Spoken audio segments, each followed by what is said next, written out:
చంద్రబాబు కూటమి పాలనలో సిండికేట్లు పండగ చేసుకుంటుంటే రైతులు కన్నీరు పెడుతున్నారని ఆరోపించారు వైఎస్ఆర్సీపీ అధినేత మాజీ ముఖ్యమంత్రి వైఎస్ జగన్. భీమవరంలో ఆక్వా రైతులతో ముఖాముఖి కార్యక్రమంలో పాల్గొన్న జగన్ ఆక్వా రైతుల కష్టాలను అడిగి తెలుసుకున్నారు.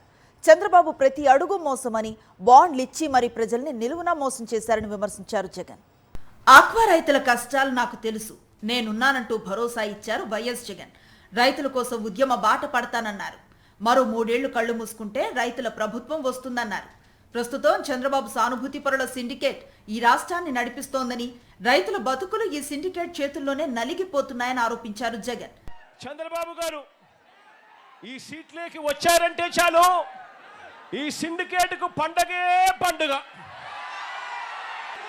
మన రైతన్నకు మాత్రం కన్నీళ్లే కన్నీళ్లు.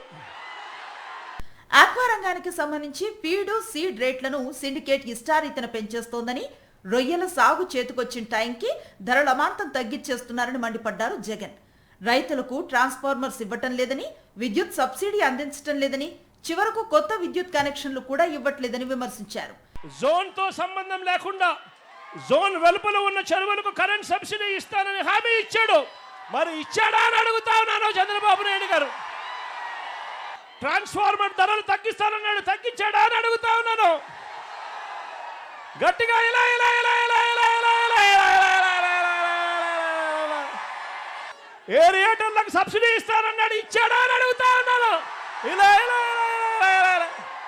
రాష్ట్రంలో ప్రతి ఒక్కరిని మోసం చేసినట్లుగానే ఆక్వా రైతులను కూడా చంద్రబాబు మోసం చేశారని ఆరోపించారు జగన్. వైఎస్ఆర్సీపీ ప్రభుత్వం వచ్చిన తర్వాత అప్సడాకు పూర్వ వైభవం తీసుకొచ్చి సిండికేట్ ను కూకటి వెళ్లతో పెకిలిస్తామని ఆక్వా రైతులకు హామీ ఇచ్చారు. చంద్రబాబు నాయుడు గారి ప్రభుత్వం ప్రతి అడుగులోనూ కూడా మోసం మోసం మోసం అనే పదాలే వినిపిస్తాయి. సూపర్ 6, సూపర్ 7 హామీలు ఏ మాదిరిగా చంద్రబాబు నాయుడు గారు మోసాలతో అడుగులు ముందుకు వేశాడో, ఎన్నికలప్పుడు బాండ్లు ప్రతి ఇంటికి పంపిణీ చేసి ఏ మాదిరిగా ప్రజలను చంద్రబాబు నాయుడు గారు మోసం చేశాడో, అదే మాదిరిగా ఆక్వా రైతులను కూడా చంద్రబాబు నాయుడు గారు ఇదే మాదిరిగానే మోసం చేస్తూ వచ్చాడు. తన హయాంలో ఆక్వా రైతుల కోసం రెగ్యులేటరీ బోర్డు అప్సడా ఏర్పాటు చేసి రైతుల సంక్షేమం కోసం కృషి చేసిన విషయాన్ని గుర్తు చేశారు YS Jagan. Seed, feed marketing సమస్యలను పరిష్కరించి ఆక్వా రైతులకు ₹1.5కే యూనిట్ విద్యుత్ను అందించామన్నారు. రొయ్యలకు గిట్టుబాటు ధర కల్పించడంతో పాటు 5 ఏళ్లలో సబ్సిడీ కింద ₹3,306 కోట్ల చెల్లించామన్నారు. నర్సాపురంలో ఫిషరీస్ యూనివర్సిటీని మనం స్టార్ట్ చేస్తే, అందులో క్లాసులు కూడా మొదలు పెడితే, డబ్బులు కూడా శాంక్షన్ చేస్తే చంద్రబాబు నాయుడు గారు దాన్ని ఆపేసిన పరిస్థితి ఈ రోజు కనిపిస్తా ఉన్నాం. ఇదే ప్రాంతంలోనే మెడికల్ కాలేజ్ కూడా పనులన్నీ కూడా ఆగిపోయి ఉన్న పరిస్థితులే ఈ రోజు మెడికల్ కాలేజీలో కూడా కనిపిస్తా ఉన్నాయి.